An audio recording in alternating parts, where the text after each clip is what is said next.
Have you ever woken up in the middle of the night with your heart racing, drenched in sweat, from a nightmare so vivid it felt real? Have you ever had strange, symbolic dreams that haunt you through the day, even though you can't quite understand them? What are these dreams trying to tell you, and could they be more than just random thoughts? Welcome back to the channel. I'm truly grateful you're joining us today as we explore a subject that touches every soul: dreams. But not just any dreams. We're talking about the recurring nightmares, the strange, almost prophetic visions, and the dreamscapes that leave us disturbed, confused, or even enlightened.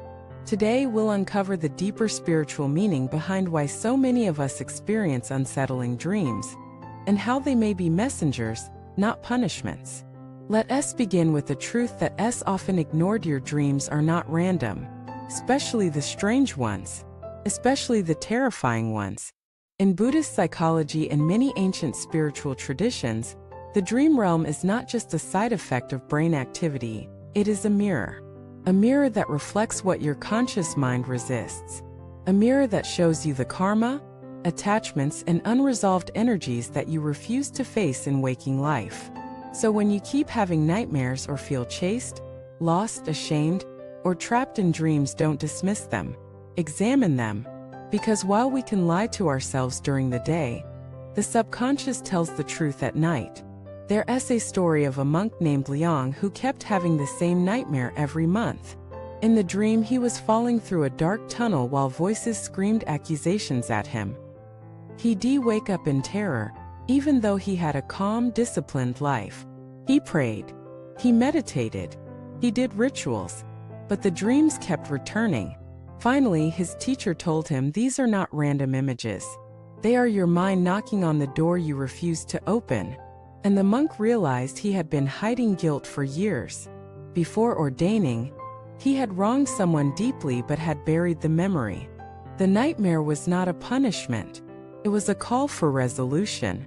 After facing it, confessing it, and releasing it, the dreams stopped. This is how the inner world works. Dreams are your soul's attempt to complete what you've left incomplete. They're not always literal, but they are always meaningful. And there are several types of nightmares or strange dreams that point to deeper causes. The first are karmic echoes.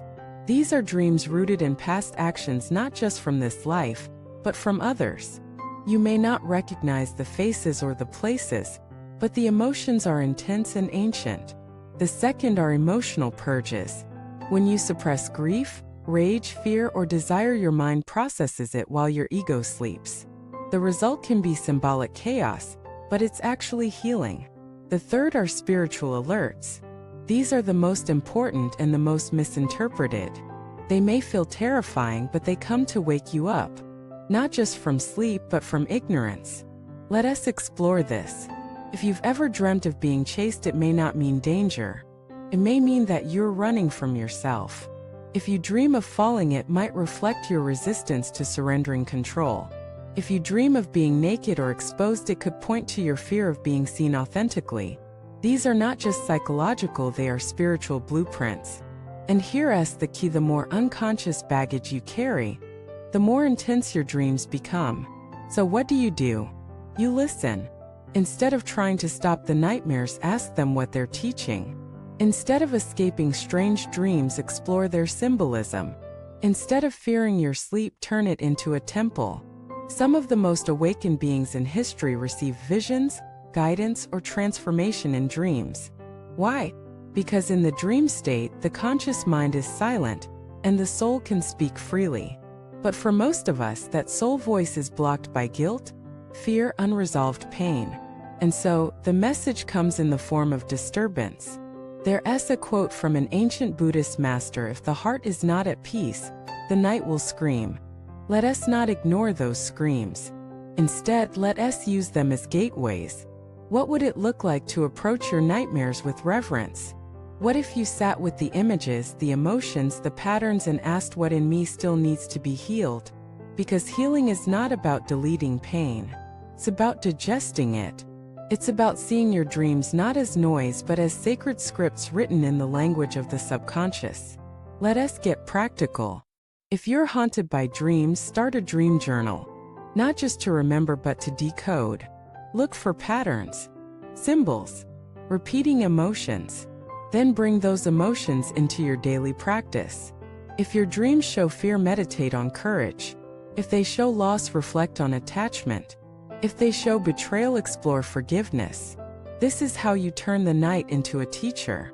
And here's the most powerful practice of all: chant before sleep. Not out of superstition but as alignment. When you chant the name of the Buddha or any sacred sound, you're bathing your subconscious in light. You're anchoring your mind in presence.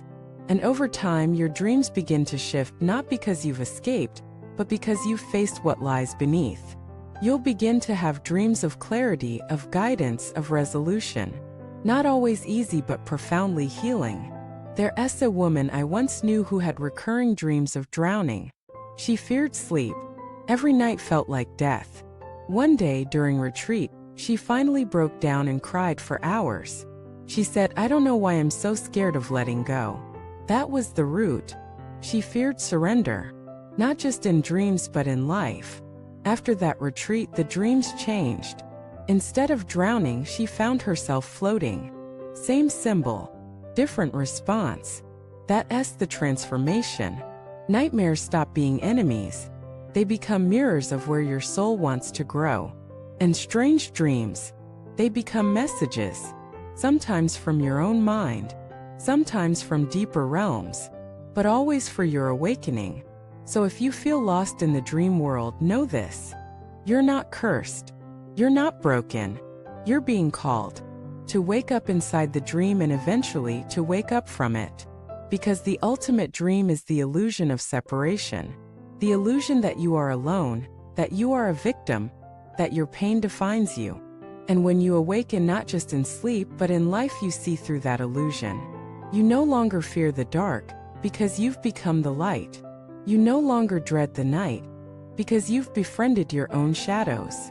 And that, my friend, is true liberation. Thank you for exploring this deeply personal and mystical topic with me. If this message spoke to something in your heart, share your dream experiences below. Let us build a space where even our nightmares become sacred. Like, subscribe, and join us for more insights that turn fear into wisdom and confusion into clarity. Until next time, may your dreams be messages, your nights be peaceful, and your awakening be unstoppable. Thank you for watching this video.